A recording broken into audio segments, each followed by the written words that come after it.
Hello everyone, welcome back to chemistry tips and tricks. तो आज हम लोग करने जा रहे हैं again a very important topic for JEE 2026, that is qualitative and quantitative analysis of organic compounds. तो इस टॉपिक को बच्चे आपको थॉरो करना है क्योंकि बहुत ज़्यादा चांसेस है यहाँ से क्वेश्चंस आने के। तो चलो भाई, इसमें आपको किन किन एरिया से फोकस करना है, कैसे आपने इन प्रॉब्लम्स को सॉल्व करना है, will see in this lecture. तो लेट अस स्टार्ट। तो सबसे पहले बच्चे, अगर मैं बात करूं तो क्वालिटेटिव जो एनालिसिस होती है, तो क्वालिटेटिव एनालिसिस में हम लोग यहाँ पे ये देखते हैं कि किस तरह से हम टेस्ट के थ्रू आइडेंटिफाई करेंगे कि कौन सा एलिमेंट प्रेजेंट है। तो सबसे पहले will see about the carbon and hydrogen. हमें क्या देखना है, कार्बन हाइड्रोजन को हम कैसे डिटेक्ट करते हैं। तो सबसे पहले आपने यहाँ पे देखना है कि अगर आपको कार्बन को डिटेक्ट करना है या आपको हाइड्रोजन को डिटेक्ट करना है, तो आपको जो रिएजेंट यूज करना है that is cupric oxide, CuO हम लोग यहाँ पे लेते हैं। तो अगर हमने ऑर्गेनिक कंपाउंड को CuO के साथ हीट किया, तो जो कार्बन कंटेंट होता है ऑर्गेनिक कंपाउंड में that will convert into carbon dioxide, and जो हाइड्रोजन कंटेंट होता है वो कन्वर्ट हो जाता है वाटर में। ठीक है। तो जब आप उसको मतलब कार्बन और हाइड्रोजन अगर उसमें प्रेजेंट है तो वो किस में कन्वर्ट हो जाएगा, उसमें हमारा कार्बन CO2 की फॉर्म में और हाइड्रोजन हमारा H2O की फॉर्म में। अब क्या होता है, हमें पता है कि कार्बन डाइऑक्साइड को हम फिर यहाँ पे ट्रीट करेंगे विद लाइम वाटर, और जो क्या हो जाता है, मिल्की हो जाता है। ये बहुत ज्यादा इंपॉर्टेंट टेस्ट होता है जो कि हम लोग क्लास 10th से ही पढ़ रहे होते हैं। तो इसको आपको क्लियर रखना ही है दिमाग में कि अगर कंफर्मेटरी टेस्ट होगा तो ये इंडिकेट करेगा कि हाँ भाई, डेफिनेटली कार्बन इसमें प्रेजेंट है। सिमिलरली फॉर वाटर, वाटर की रिएक्शन अगर हम एनहाइड्रस कॉपर सल्फेट से करेंगे तो हमारा यहाँ पे CuSO4.5H2O, ये ब्लू कलर में, ये एनहाइड्रस वाटर कॉपर सल्फेट जो होता है this is of white colour, ये व्हाइट कलर का होता है। अब जब हम इसको इसको ट्रीट करेंगे तो यहाँ पे इसका कलर चेंज होकर ब्लू हो जाएगा। तो ये कंफर्मेटरी टेस्ट होगा हाइड्रोजन के लिए। तो सिंपल सी बात है, आपने यहाँ पे देखना है कि कार्बन हाइड्रोजन को डिटेक्ट करने के लिए हमें यहाँ पे किसका यूज करना होता है, CuO का फर्स्ट ऑफ ऑल, और फिर हम इसकी कंफर्मेटरी टेस्ट कर लेते हैं। ठीक है भाई, तो यहाँ तक आपको ये बहुत सिंपल सी चीज ऐसे ध्यान रखना है। नेक्स्ट देखो, यहाँ पे एक बहुत इंपॉर्टेंट टेस्ट होता है लसाइन टेस्ट। तो सबसे पहली चीज आपको क्या ध्यान रखनी है कि लसाइन टेस्ट जो होता है, इसको हम क्या, इसका ऑब्जेक्टिव है और कौन कौन से एलिमेंट को हम इससे कंफर्म करते हैं। तो nitrogen, sulphur, halogens, phosphorus, remember these 4 categories. Nitrogen, sulphur, halogen and phosphorus, जो भी ऑर्गेनिक कंपाउंड में प्रेजेंट होते हैं तो उनको हम डिटेक्ट करते हैं लसाइन टेस्ट के थ्रू। ये करता क्या है भाई, ऑर्गेनिक कंपाउंड में जो हमारे एलिमेंट्स हैं वो जो बॉन्ड बना रहे होंगे, वो कौन से बॉन्ड बना रहे होंगे, कोवलेंट, वो कोवलेंट फॉर्म में कन्वर्ट होते होते हैं, प्रेजेंट होंगे। डेफिनेटली वो ऑर्गेनिक मॉलिक्यूल है। तो इसका काम क्या होता है, ड्यूरिंग दिस प्रिपरेशन जब हम लोग बनाते हैं सोडियम फ्यूजन एक्सट्रैक्ट, तो बेसिकली हमारा क्या हो जाता है, जो कोवलेंट कंपाउंड होते हैं वो कन्वर्ट हो जाते हैं आयनिक कंपाउंड में। तो ये इसका ऑब्जेक्टिव होता है कि हम लसाइन टेस्ट इसलिए करते हैं ताकि हमारा वो जो ऑर्गेनिक मॉलिक्यूल है वो जो कोवलेंट कंपाउंड की फॉर्म में वो आयनिक कंपाउंड में कन्वर्ट हो जाए। जैसे कि सपोज अगर आपके कंपाउंड में नाइट्रोजन है तो कार्बन तो ऑलरेडी प्रेजेंट है, नाइट्रोजन है तो वो नाइट्रोजन किस फॉर्म में हो जाता है, वो CN फॉर्म में कन्वर्ट हो जाता है, NaCN बना देगा। सल्फर जो है वो किस में कन्वर्ट हो जाएगा, Na2S फॉर्म में कन्वर्ट हो जाएगा, ये एक आयनिक कंपाउंड है। जो हेलोजन है, कोई भी halogen, whether it is Cl, Br, I, कोई भी हेलोजन है, तो ये हमारे NaX फॉर्म में कन्वर्ट हो जाएगी। तो बेसिकली लसाइन टेस्ट का ऑब्जेक्टिव क्या होता है, कंपाउंड्स को कोवलेंट फॉर्म से आयनिक फॉर्म में कन्वर्ट करना। ठीक है। तो ये हमने देखा लसाइन टेस्ट में ये ऑब्जेक्टिव हमारा होता है। अब क्या करते हैं भाई, अब हम अलग अलग एलिमेंट्स के कंफर्मेटरी टेस्ट करेंगे। तो टेस्ट फॉर नाइट्रोजन में क्या होता है भाई, टेस्ट फॉर नाइट्रोजन में आपने ध्यान रखना है कि जो हमने NaCN का सोडियम फ्यूजन एक्सट्रैक्ट बनाया है, जब हम उसे बॉईल करेंगे फ्रेशली प्रिपेयर्ड फेरस सल्फेट के साथ, FeSO4 सोल्यूशन के साथ, then acidified with the concentrated sulphuric acid. तो ये आपको अच्छे से पता होना चाहिए। फटाफट से इसको अपने दिमाग में आपको बिठाना है कि भाई क्या करते हैं आप। तो NaCN को आपने सबसे पहले किसे ट्रीट करा है, फेरस सल्फेट के साथ, FeSO4 के साथ। तो जब हम ऐसे ट्रीट करेंगे तो ये FeCN होल ट्वाइस में कन्वर्ट हो जाएगा, और finally FeCN whole twice NaCN से फर्दर रिएक्ट करके यहाँ पे सोडियम हेक्सासाइनोफेरेट बनाएगा। बच्चे एक बहुत पॉपुलर कंपाउंड होता है K4FeCN का होल 6, है ना, हेक्सासाइनाइडो, ये पोटेशियम हेक्सासाइनाइडो फेरेट 2 के नाम से जाना जाता है। ये बहुत ही पॉपुलर कंपाउंड है जो हम लोग हमेशा कोऑर्डिनेशन केमिस्ट्री में पढ़ते हैं। तो आपको पहले ध्यान रखना है कि जब हम लसाइन टेस्ट करते हैं, लसाइन टेस्ट करने के बाद जब नाइट्रोजन का डिटेक्शन होता है तो सबसे पहले आपका सोडियम हेक्सासाइनोफेरेट बनता है। अब जैसे मैंने आपसे कहा कि हम उसमें कॉन्सेंट्रेटेड H2SO4 भी डालते हैं। तो what is the role of concentrated H2SO4, concentrated H2SO4 क्या कर देता है, Fe2+ फॉर्म को Fe3+ फॉर्म में कन्वर्ट कर देता है। तो देखो भाई, ये जो हमारा सोडियम हेक्सासाइनोफेरेट बना था, इसने जब Fe3+ फॉर्म से रिएक्ट किया तो यहाँ पे एक बहुत ही पॉपुलर कंपाउंड फेरी फेरोसाइनाइड, प्रूशियन ब्लू कलर का कंपाउंड होता है ये बनता है और ये कंफर्म करता है नाइट्रोजन की प्रेजेंस। बच्चे देखो क्वेश्चन क्या आ सकता है, क्वेश्चन इसमें किसी भी फॉर्म में मिल सकता है आपको। पहली बात तो आपको कॉम्प्लेक्स पता होना चाहिए कि नाइट्रोजन के डिटेक्शन में जो कंपाउंड हमारा बनता है वो होता है फेरी फेरोसाइनाइड, और उसके अलावा आपको इसमें इसका आईयूपैक नेम पता होना चाहिए, इसका जो भी आपका आइडेंटिफिकेशन है आपको ये क्लियर होना चाहिए, मतलब लाइक इसका आईयूपैक नेम क्या है, तो ये तो आपको पता ही चल गया होगा। इनके दोनों एलिमेंट्स की ऑक्सीडेशन स्टेट क्या होती है, ये सब चीज़ें आपको यहाँ पे ध्यान रखने की ज़रूरत है, राइट। तो इन चीज़ों को नोटिस करते हुए आपको इस कंपाउंड को अच्छे से लर्न करना है। तो ये हमारा हो गया टेस्ट फॉर नाइट्रोजन। लेकिन यहाँ पे आपको कुछ पॉइंट ये याद रखने पड़ेंगे। क्या है पॉइंट? जैसे कि ये जो टेस्ट होता है this fails in the case of diazo compound. तो डाईएजो कंपाउंड में ये आयनिक फॉर्म में नहीं कन्वर्ट कर पाता, तो यहाँ पे फेल हो जाता है, ठीक है। दूसरा, if the amount of nitrogen present is less than Prussian blue is present in colloidal form and solution looks green. अगर नाइट्रोजन का अमाउंट लेस होता है तो ये जो हमारा उस केस में जो सोल्यूशन बनता है वो ग्रीन कलर का हमारा दिखाई देता है। तो ये पॉइंट्स आपको क्लियर होने चाहिए। Let us check the next element that is test for sulphur. तो सल्फर का जब हम टेस्ट करते हैं बच्चे, सल्फर के टेस्ट में देखो क्या करना होता है। सोडियम फ्यूजन एक्सट्रैक्ट जो बना उसमें सल्फर किस फॉर्म में है, Na2S फॉर्म में है। इसको हम एसिडिफाई करते हैं एसिटिक एसिड के साथ और लेड एसीटेट के साथ, ठीक है। इसे ध्यान रखना, एसिटिक एसिड और lead acetate, generally lead acetate आपको दिखाई दे रहा है, इसके साथ हम इसको ट्रीट करेंगे। तो यहाँ पे क्या होगा, PbS का ब्लैक प्रेसिपिटेट बन जाता है। ये बहुत ही पॉपुलर टेस्ट होता है। ब्लैक प्रेसिपिटेट PbS का बनेगा और CH3CONA अलग हो जाएगा। तो एक तो कंफर्मेटरी टेस्ट ये हो जाता है आपका सल्फर के लिए। दूसरा क्या होता है, अगर सोडियम फ्यूजन एक्सट्रैक्ट है उसको पहले हम ट्रीट करें सोडियम नाइट्रोप्रोसाइड के साथ। तो बच्चे यहाँ पे मैं आपका काम बढ़ाऊंगी, मैं कहूँगी आपको सोडियम नाइट्रोप्रोसाइड को अच्छे से याद करना है। सोडियम नाइट्रोप्रोसाइड को याद करने के लिए आपका ये वाला फॉर्मूला होता है Na2FeCN5NO।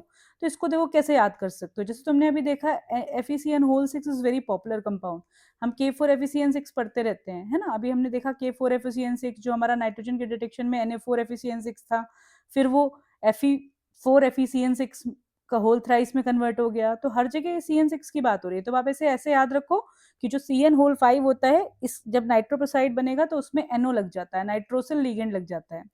और फाइनली जब ये सल्फर से रिएक्ट करेगा तो बच्चे यहाँ पे वॉयलेट कलर का एक कंपाउंड बनता है Ne4FeCnNOS। तो इसको याद करने की ये टेक्निक है कि NO हमारा जो कि नाइट्रोप्रोसाइड में होता है 5 के साथ, वो हमारा NOS में कन्वर्ट हो जाता है। ऐसे करके आप इजीली इसको ट्रिक से याद कर सकते हैं। और ये कंपाउंड्स आपको याद करना जरूरी है क्योंकि ये काफ़ी पॉपुलर टेस्ट होता है सल्फर का। मतलब इससे ज़्यादा पॉपुलर आपका ये सेकंड वाला केस है। नाइट्रोप्रोसाइड पूछा जा सकता है या फिर आपका वॉयलेट कलर का कॉम्प्लेक्स पूछा जा सकता है। तो इसको बहुत अच्छे से तैयार करना है। अब बच्चे यहाँ पे कंडीशन क्या है कि अगर हमारा सल्फर प्रेजेंट है, अब देखो इन केस, ध्यान देंगे यहाँ पे, in case both nitrogen and sulphur are present, this is are, both nitrogen and sulfur are present in an organic compound। तो उस केस में क्या होगा, सोडियम थायोसाइनेट इज फॉर्म्ड। क्या बनेगा, सोडियम थायोसाइनेट बनता है उस केस में। तो सोडियम थायोसाइनेट क्या होता है, मान लो नाइट्रोजन भी था सल्फर भी था, तो दोनों केस में लाके हमारा क्या बन जाएगा, NaSCN बन जाएगा। अब जो NaSCN होता है, अगर हम इसकी रिएक्शन FeCl3 से करते हैं तो FeCl3 के साथ ये SCN का एक कॉम्प्लेक्स बनाता है, थायोसाइनेट वाला ही एक कॉम्प्लेक्स बनाता है जो कि ब्लड रेड कलर का होता है। तो बच्चे इसको ध्यान रखना, ये कंपाउंड भी काफी पूछा जाता है, ब्लड रेड कलर। आपको ध्यान रखना है कि जब हमारा दोनों प्रेजेंट होंगे तो उस केस में हमारा वो, जैसे हमारा जब सिंगल था तो NaCN बन रहा था और Na2S बन रहा था आपका, ठीक है। अब जब दोनों प्रेजेंट है तो हमारा क्या बनेगा, ये हमारा SCN बन जाएगा इफ बोथ आर प्रेजेंट, है ना। तो और SCN से हमारा क्या हो जाता है, जब ये कॉम्प्लेक्स बनेगा Fe के साथ तो ब्लड रेड कलर बनाता है FeCl3 के साथ रिएक्ट करके। अब देखो ध्यान दो यहाँ पे, if sodium fusion is carried with excess of sodium, अगर एक्सेस ऑफ सोडियम के साथ हमने इसको कैरिड आउट किया तो उस केस में क्या होगा, थायोसाइनेट जो होता है वो डिकम्पोज हो जाता है और साइनाइड और सल्फाइड बना देता है। These ions gives their usual test. तो अगर कभी कभी पूछते हैं कि जो सोडियम फ्यूजन है उसे अगर हम एक्सेस ऑफ, हाईलाइट इन पॉइंट्स को ही करना है आपको, जब एक्सेस ऑफ सोडियम से करेंगे तो ये वापस टूट जाएगा और हमारा इनके यूजुअल टेस्ट देगा। तो आपने क्या याद रखना है कि सल्फर के हमने यहाँ पे 2 टेस्ट पढ़े। एक हमने पढ़ा सिंपली जब हमारा लेड एसीटेट डालेंगे तो हमारा ब्लैक पीपीटी बनेगा, दूसरा हमने सोडियम नाइट्रोक्साइड के साथ करा, ये पढ़ा। फिर आपने पढ़ा कि अगर हमारे दोनों प्रेजेंट है तो उस केस में हमें ध्यान रखना है कि हम FeCl3 से ट्रीट करेंगे तो हमारा यहाँ पे थायोसाइनेट करके कॉम्प्लेक्स बनेगा, तो उस केस में ब्लड रेड कलर शो करेगा। लेकिन अगर हम इसको एक्सेस ऑफ सोडियम के साथ ट्रीट कर देंगे तो ये फर्दर डिकम्पोज हो जाएगा और हमारे यूजुअल ओरिजिनल टेस्ट की तरह ही देगा। तो ये हमने देखा टेस्ट फॉर सल्फर के बारे में। Let us move ahead, test for halogen. बच्चे इसमें देखो सिंपल सी बात आपको ये याद रखनी है कि सोडियम फ्यूजन एक्सट्रैक्ट जो बना था, अगर हम उसे एसिडिफाइड करते हैं नाइट्रिक एसिड के साथ, नाइट्रिक एसिड के साथ अगर हम इसे रखते हैं, तो हम इसे ट्रीट करते हैं, तो उस केस में क्या होगा, इसमें देखो simply acidified nitric acid and then treated with silver nitrate, और फिर हम इसको सिल्वर नाइट्रेट से ट्रीट करेंगे। तो बच्चे यहाँ पे 3 केस आपको याद रखने हैं। एक है तुम्हारा व्हाइट पीपीटी आपका बनता है, व्हाइट पीपीटी बनता है जो कि सॉल्युबल होता है अमोनियम हाइड्रोक्साइड में, तो ये इंडिकेट करता है प्रेजेंस ऑफ क्लोरीन। ठीक है। अगर येलो पीपीटी बनता है जो कि स्पेरिंगली सॉल्युबल होता है अमोनियम हाइड्रोक्साइड में, तो ये इंडिकेट करता है प्रेजेंस ऑफ ब्रोमीन। और येलो पीपीटी बनता है जो कि इनसॉल्युबल होता है अमोनियम हाइड्रोक्साइड में, वो इंडिकेट करता है प्रेजेंस ऑफ आयोडीन। तो बच्चे सिंपल सी बात देखो, अगर आपको सिंपली ये देखना है कि इसमें हमारा, एक्सक्यूज मी जस्ट 1 मिनट, तो अगर हम इसमें देखें कि अगर हम तीनों केसेस को देखते हैं, तो इस केस में देखो आपने बिल्कुल इस तरह से याद रख लेना है कि अगर हमारा क्लोरीन है, तो क्लोरीन में क्या केस आ रहा है, क्लोरीन में कैसा कलर आ रहा है, तो क्लोरीन में आपका व्हाइट कलर आ रहा है, क्लोरीन में आपका व्हाइट कलर आ रहा है। और आपका जो मतलब ब्रोमीन है, इसमें आपका येलो कलर आ रहा है, और इसमें भी येलो कलर आ रहा है, येलोइश कलर है, पेल येलो होता है ब्रोमीन में, और येलो ही कलर इसमें आ रहा है। लेकिन दोनों को हम डिस्टिंग्विश करेंगे with the solubility in case of ammonium hydroxide, इसमें इनकी सॉल्युबिलिटी से हम इनको डिस्टिंग्विश करेंगे। एक हमारा इनसॉल्युबल है और एक में हमारा स्पेरिंगली सॉल्युबल है, पूरी तरह से सॉल्युबल होता है क्लोरीन के केस में। अब यहाँ पे देखो रिएक्शन सिंपल है, AgX का पीपीटी बनेगा, आपको कलर से याद रखना है और इसको इसकी अमोनियम हाइड्रोक्साइड में सॉल्युबिलिटी के अकॉर्डिंग इसको लर्न करना है। इफ नाइट्रोजन और sulphur is also present in the compound, the sodium fusion extract जो होता है उसको हम पहले बॉईल करते हैं कॉन्सेंट्रेटेड नाइट्रिक एसिड से, ताकि साइनाइड और sulphide of the sodium form during Lassaigne test वो हमारे क्या हो जाए, वो हमारे डिकम्पोज हो जाए। अदरवाइज क्या करेंगे, ये इंटरफेयर करते हैं सिल्वर नाइट्रेट टेस्ट के साथ। तो इस चीज को ध्यान रखना है आपको। मतलब AgNO3 सोल्यूशन से आप ट्रीट कर रहे हैं, और AgNO3 से ट्रीट करने पे ये क्या कर रहा है, ये हमारा AgX हमारा बन रहा है। और ये जो AgX है इसके 3 कलर आ रहे हैं, एक में आपका व्हाइट, एक में आपका पेल येलो, और एक में पूरा येलो। तो जो व्हाइट है वो पूरी तरह से सॉल्युबल है, जो आपका येलोइश कलर है, पेल येलो कलर है, तो वो हमारा क्या होगा, ये स्पेरिंगली सॉल्युबल, और एक जो पूरा येलो आयोडीन के केस में आ रहा है वो हमारा इनसॉल्युबल है। ठीक है। तो इस तरह से आपको टेस्ट फॉर हेलोजेंस देखने हैं। नेक्स्ट देखो टेस्ट फॉर फॉस्फोरस। तो फॉस्फोरस के लिए क्या टेस्ट होते हैं बच्चे, तो इसमें देखो compound is heated with an oxidising agent. सबसे पहले हम कंपाउंड को ऑक्सीडाइजिंग एजेंट से हीट करते हैं, हीट करने पे फॉस्फोरस जो उसमें प्रेजेंट होता है वो ऑक्सीडाइज हो जाता है फॉस्फेट में। किस में कन्वर्ट हो गया, वो फॉस्फेट की फॉर्म में कन्वर्ट हो गया। अब कह रहे हैं कि the solution is boiled with nitric acid and treated with ammonium molybdate. तो इसमें हम लोग इसको क्या करेंगे, इसको भी पहले नाइट्रिक एसिड से ट्रीट करेंगे, फिर अमोनियम मोलिबडेट से करेंगे। तो देखो जब तुम नाइट्रिक एसिड से इसको ट्रीट करोगे ना Na3PO4 को, तो पहले क्या बनेगा, यहाँ पे H3PO4 बनेगा और ये NaNO3 अलग हो जाएगा। अभी जो H3PO4 होता है, जब ये अमोनियम मोलिबडेट से ट्रीट किया जाता है, तो उस केस में ये किस में कन्वर्ट हो जाता है, अमोनियम फॉस्फोमोलिबडेट में कन्वर्ट हो जाता है। मतलब NH4 का होल ट्वाइस MOO4, ये आपका अमोनियम फॉस्फोमोलिबडेट में। तो बच्चे इसका आपको फॉर्मूला अच्छे से याद होना चाहिए, काफी पूछा जा रहा है ये, कई साल में लगातार यहाँ से क्वेश्चंस आ रहे हैं, तो इसको आपको अच्छे से करना है। तो अब इसको याद कैसे करोगे, अमोनियम फॉस्फेट का फॉर्मूला आपको पता है, तो NH4 होल थ्राइस PO4 होता है अमोनियम फॉस्फेट। आपको याद रखना है कि 12 मोलिब्डेनम ऑक्साइड के इसमें मॉलिक्यूल्स जुड़े होते हैं। सिंपल सी बात है, ये हो गया तुम्हारा अमोनियम फॉस्फोमोलिबडेट। कई बार इसमें इसकी ऑक्सीडेशन स्टेट पूछते हैं, तो ऑक्सीडेशन स्टेट निकालनी आपको आनी चाहिए। ये आयनिक फॉर्म में अगर ये +3 है तो ये -3 है, तो ये पार्ट न्यूट्रल हो गया। यहाँ पे अगर आप देखेंगे तो इसकी +6 ऑक्सीडेशन स्टेट आ जाएगी, आप इसको निकाल के देख सकते हैं, उसे क्लियर रखना है क्योंकि यहाँ से भी क्वेश्चन पूछा हुआ है। तो आपको यहाँ पे टेस्ट फॉर फॉस्फोरस में ये करना है। तो बच्चे देखो यहाँ हमने क्वालिटेटिव एनालिसिस में क्या क्या किया, क्वालिटेटिव एनालिसिस में आपने यहाँ पे कार्बन हाइड्रोजन का डिटेक्शन किया, उसके बाद आपने लेसाइन टेस्ट किया, लेसाइन टेस्ट में आपने कोवेलेंट कंपाउंड को आयनिक में कन्वर्ट किया, नाइट्रोजन के आपने देखे टेस्ट कैसे हो रहे हैं, जिसमें आपने फेरोफेरी साइनाइड बनाया, प्रूशियन ब्लू कलर का कंपाउंड। फिर हमने यहाँ पे सल्फर का टेस्ट देखा, जिसमें आपने देखा कि सोडियम नाइट्रोप्रोसाइड का यूज किया जा रहा है और वॉयलेट कलर का कॉम्प्लेक्स बन रहा है। देन हमने देखा अगर दोनों प्रेजेंट है तो ब्लड रेड कलर आएगा FeCl3 के साथ, और एक्सेस में है तो हमें पहले उसे डिकम्पोज करना होता है। फिर हमने टेस्ट फॉर हेलोजेंस किए। तो ये बच्चे आपको क्वालिटेटिव के पार्ट में करना होता है। अब इसी पे आगे फिर आपका फाइनली फॉस्फोरस आ गया था, जो हमने अमोनियम फॉस्फोमोलिब्डेट बनाया। एंड फाइनली तो ये हमने पार्ट करा क्वालिटेटिव एनालिसिस में। अब इसके बाद आपको पता होना चाहिए क्वांटिटेटिव एनालिसिस में क्या करना है। तो पहली चीज देखो, कार्बन हमारी किस फॉर्म में कन्वर्ट हो गई थी, CO2 के फॉर्म में, और हाइड्रोजन किस फॉर्म में मिल रहा था हमें, H2O के फॉर्म में। तो बच्चे एक सिंपल सा अंडरस्टैंडिंग आप बनाएंगे, जब भी आपको परसेंटेज निकालनी है तो आपको क्या करना है, देखो सिंपल सी बात है, परसेंटेज के लिए किसी भी एलिमेंट की जब हम परसेंटेज निकालते हैं, मान लो कार्बन की निकाल रहे हो, तो आप क्या लिखोगे, यहाँ पे ऊपर लेंगे हम मास ऑफ कार्बन, नीचे हम लोग क्या लेंगे, मास ऑफ ऑर्गेनिक कंपाउंड, जो भी हमने कंपाउंड लिया ऑर्गेनिक कंपाउंड, और यहाँ पे हम ऊपर क्या लेंगे, यहाँ पे 100। तो ये फॉर्मूला आपका जनरल फॉर्मूला है परसेंटेज निकालने का।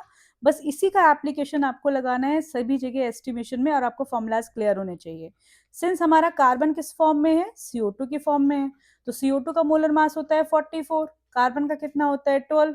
तो आपने बच्चे क्या करना है, यहाँ पे 12 अपॉन में 44 इनटू, यहाँ पे हम लेंगे मास ऑफ CO2, तो मास ऑफ CO2 आपने लिया, डिवाइडेड बाई आपका यहाँ पे क्या हो गया, mass of organic compound OC, और इनटू 100। ये फॉर्मूला आपका यूज होगा कार्बन के डिटेक्शन के लिए। अब मैं आपको एक मैजिकल बात यहाँ बताऊंगी कि हर केस में बच्चे यही फॉर्मूला लगना है, आपने देखना है किस फॉर्म में। अब कार्बन कार्बन था, खाली सिंगल एलिमेंट की फॉर्म में था, तो ये 12 था, 44 CO2 की वजह से आ गया, मास ऑफ CO2 जिसका दिया जाएगा आपको, मास ऑफ ऑर्गेनिक कंपाउंड आपको दिया जाएगा, और इंटू 100 से आप परसेंटेज निकाल सकते हैं।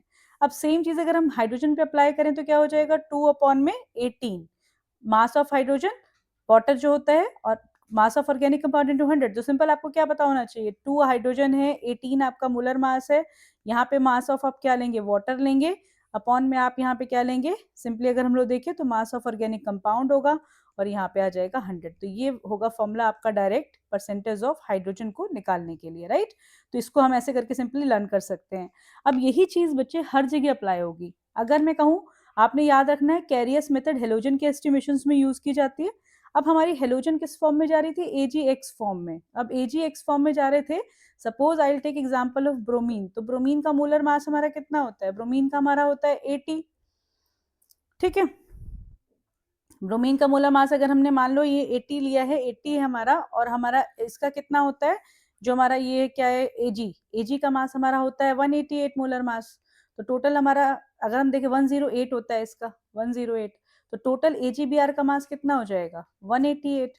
अब सिंपल सी बात है, आपका फॉर्मूला क्या बन जाएगा, फॉर्मूला आपका परसेंटेज ऑफ, अगर मान लो आपको ब्रोमीन निकालना है, तो परसेंटेज ऑफ ब्रोमीन निकालने के लिए बच्चे आप क्या करेंगे, आप यहाँ पे 80 ऊपर लेंगे, अपॉन में क्या ले लेंगे, 188 लेंगे, क्योंकि टोटल मास लेना होता है AgX का, into mass of organic compound जैसे कि वहां पे था, इनटू मास ऑफ AgX जो आपको क्वेश्चन में दिया जाएगा, इनटू 100।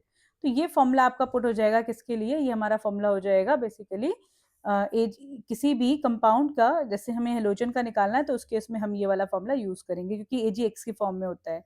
अगर ये चीज मैं सल्फर में अप्लाई करूं, तो सल्फर में ये 233 कहाँ से आ रहा है, क्योंकि सल्फर हमारा एलिमिनेट किया जाता है in form of basically BaSO4, तो BaSO4 का मोलर मास है ये, और यहाँ पे सल्फर क्या है तुम्हारा 32 है, तो 32 अपॉन में 233 mass of BaSO4, mass of organic compound into 100। तो सेम फॉर्मूला आपका सल्फर के एस्टिमेशन में यूज होगा। तो यहाँ पे आपने देखा। इसी तरह अगर मैं फास्फोरस की बात करूँ, तो फास्फोरस बच्चे 2 फॉर्म में हम यहाँ पे देखते हैं। तो एक तुम्हारा होता है अमोनियम फॉस्फोमोलिब्डेट की फॉर्म में। तो अमोनियम फॉस्फोमोलिब्डेट में भी हमने देखा, अगर मैं इसका पूरा मोलर मास बताऊं आपको, तो ये मोलर मास आता है 1877।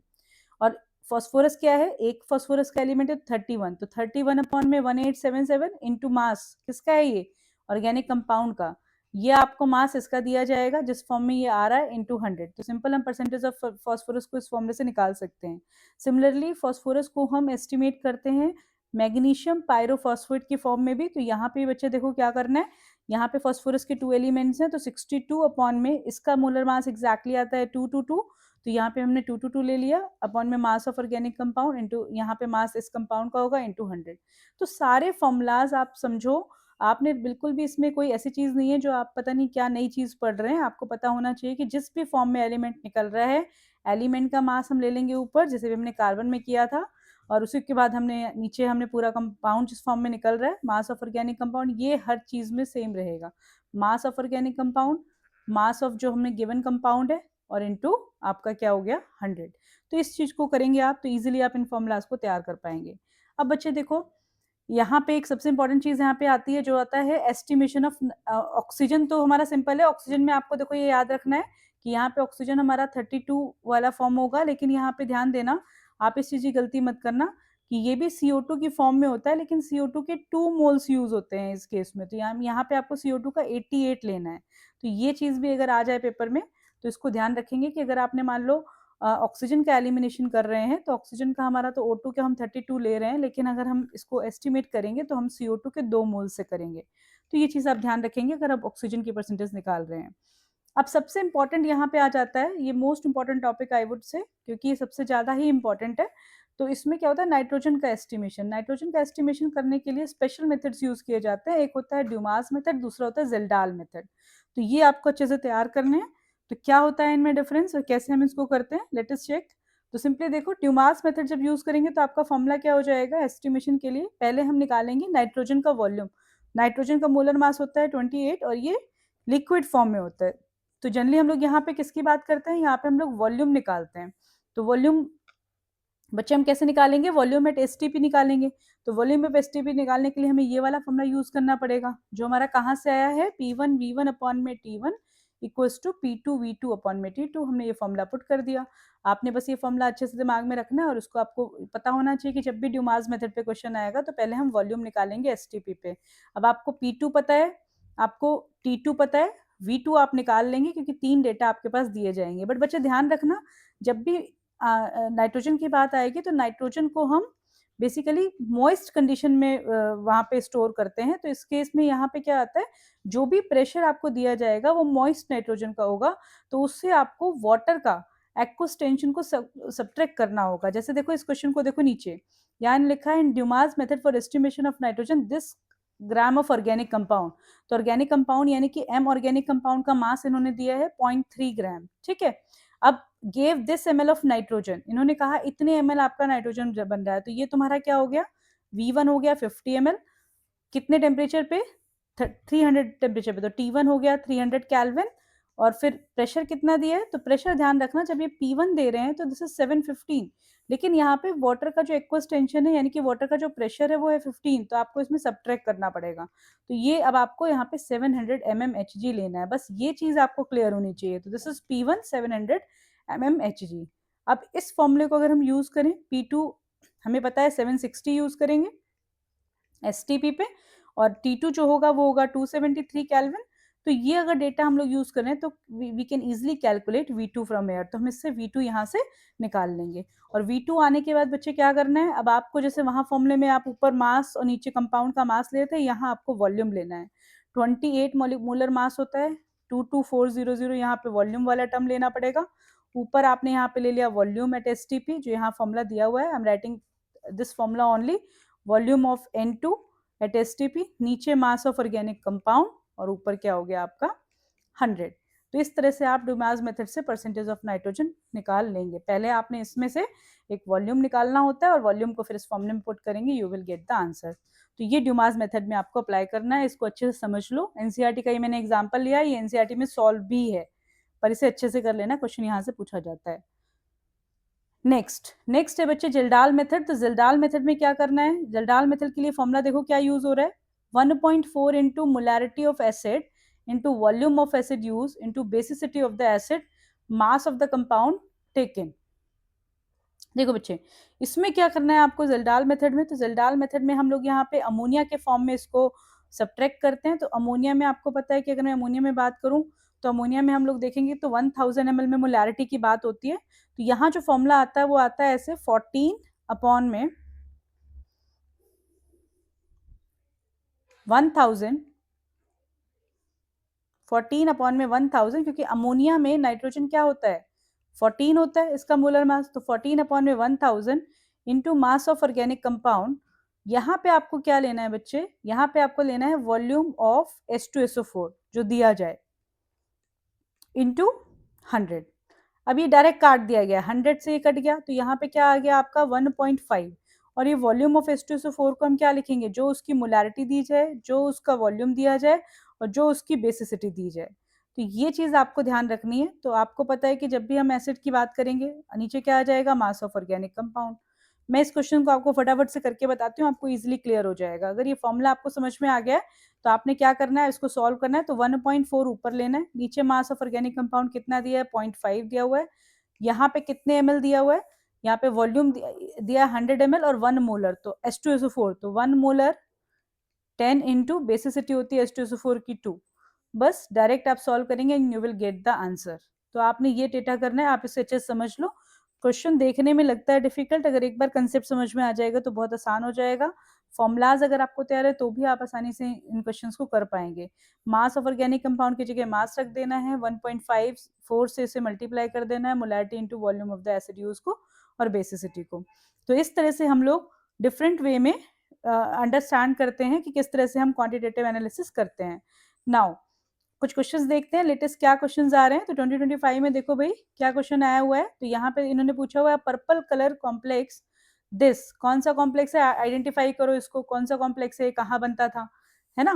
तो आपको मेरे ख्याल से याद आ गया होगा, अभी हमने थोड़ी देर पहले देखा था कि जब मैंने आपको बताया था जो सोडियम नाइट्रोक्साइड है उसमें NO होता है और फाइनली किस में कन्वर्ट हो जाता है, NOS फॉर्म में, जो हमारा बेसिकली वॉयलेट कलर का कॉम्प्लेक्स बनता है। तो किसके आइडेंटिफिकेशन में होता है ये, सल्फाइड, सल्फाइट, सल्फेट और बेसिकली सोडियम आयन। तो सिंपल सी बात है, sulphide would be the right answer. Sulphur के डिटेक्शन में इसको यूज किया जाता है, सल्फर में सल्फाइड फॉर्म आयन होता है सल्फाइड। नेक्स्ट देखो 2025 में given below are two statements, क्या दिया है, nitrogen, sulphur, halogen, phosphorus present in an organic compound are detected by Lassaigne test.